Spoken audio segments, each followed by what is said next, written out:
দর্শক, সরকারি বাজেট বরাদ্দ, প্রকল্প অনুমোদন, এই ধরনের জটিলতায় গত বছর বাংলাদেশে 40% বেশি এলিজিবল শিশু তারা কিন্তু হামের টিকা পায়নি, যেটি কিনা মানে হামের টিকা না পাওয়ার মতো দুরবস্থা বাংলাদেশের হয়নি। এটিকে আসলে জটিলতাই বলতে হবে, যার ফলাফল এখন দেখা যাচ্ছে হাম কিন্তু ছড়িয়ে পড়েছে, শিশু মৃত্যু হচ্ছে এবং বিশেষজ্ঞদের অনেকে আশঙ্কা করছেন এটি দ্রুত যদি ব্যবস্থা না নেওয়া যায় এটি মহামারী হিসেবেও বাংলাদেশে ছড়িয়ে পড়তে পারে।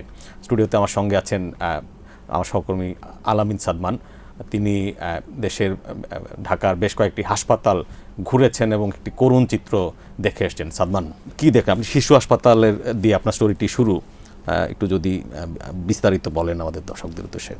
যদি আমি ডাক্তারের কথা কোট করেই শুরু করি। ডাক্তার বলছে যে যদি আমরা 10 জন শিশুকে রিলিজ দিই, দেখা যাচ্ছে যে আমাদের আসলে বেড আসলে ফাঁকা হয় না, কারণ আমাদের 15 জন অপেক্ষা করছে। সো এটা আসলে দেখাচ্ছে যে হাসপাতালগুলোতে শিশুদের হাম আক্রান্ত হয়ে ওভারফ্লো হওয়ার যে ব্যাপারটা, তারা অনেক চেষ্টা করলেও তাদের আসলে পর্যাপ্ত পরিমাণে তাদের সিট নেই। এটা আইসিইউ হোক, এটা বাইরে হোক। আরেকজনের সাথে তার সাথে কথা বলে দেখলাম যে তার শিশু মাত্র 10 মাস বয়সী।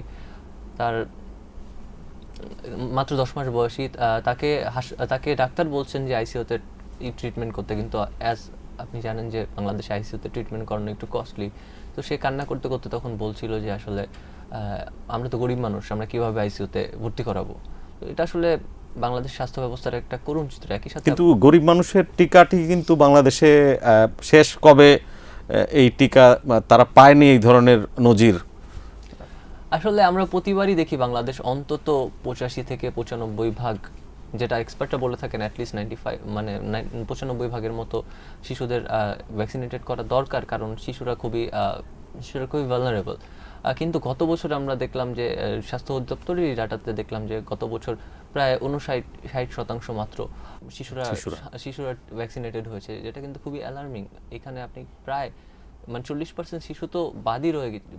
আচ্ছা, এটা কি শুধু হামের টিকার ক্ষেত্রে না, অন্যান্য যে আপনার ইপিআই প্রোগ্রামের যে অন্যান্য যেগুলোর কথা আমরা ছোটবেলায় বইয়ে পড়েছি আর যে টিকাগুলো আমাদের দেওয়া হয়েছিল, সেই টিকাগুলোর ক্ষেত্রেও আপনার একই প্রবলেম হচ্ছে? হ্যাঁ, সব টিকার ক্ষেত্রে আসলে একই। দ্যাট মিন্স এই যে 40% অফ দ্য এলিজিবল চাইল্ড, তারা কি আসলে একেবারে ইমিউনাইজড না? আই মিন যে 25 সালের ঘটনা, তাই ডাটা তো আসলে তাই বলছে যে 40% শিশু ইমিউনাইজড না। যদিও এখানে আমরা চেষ্টা করেছিলাম যে গত বছর আসলে কি হয়েছিল এটা জানতে, কিন্তু আমরা অ্যাজ ইউ নো গতকাল আমরা চেষ্টা করেছিলাম, কিন্তু আমরা ফোনে কিন্তু কাউকেই পাইনি ওরকমভাবে, গত সরকারের যারা দায়িত্বে ছিলেন। এবার আজকে স্বাস্থ্যমন্ত্রী স্বাস্থ্যের দায়িত্ব ছিলেন ডক্টর ইউনূসের, যে তার যে গ্রামীণ ব্যাংকের যে কি বলে আর্লি লাইফ, তার যে ওয়ার্কিং পার্টনার, এবং এটি নিয়ে শুরু থেকেই সমালোচনা ছিল যে এই নিয়োগটি আসলে ডক্টর ইউনূস অত্যন্ত স্বজনপ্রীতি করেছেন। হ্যাঁ, এখন আসলে এটা আসলে বলাটা খুবই হাস্যকর যে স্বাস্থ্য মন্ত্রণালয় তো বাংলাদেশের অনেক বড় একটা দায়িত্ব, যেই পালন করুক। বর্তমান মন্ত্রী বা তারা এখন কি পদক্ষেপ নিচ্ছেন? হ্যাঁ, তারা এখন পদক্ষেপ নিচ্ছেন। আসলে তারা ইউনিসেফের সাথে আজকে তাদের একটা মিটিং ছিল স্বাস্থ্য মন্ত্রণালয়ের সম্মেলন কক্ষে। মিটিং এর পরবর্তীতে তারা প্রেস ব্রিফিং করে সাংবাদিকদের যেটা জানিয়েছেন যে তারা আগামী 2 দিনের মাঝখানে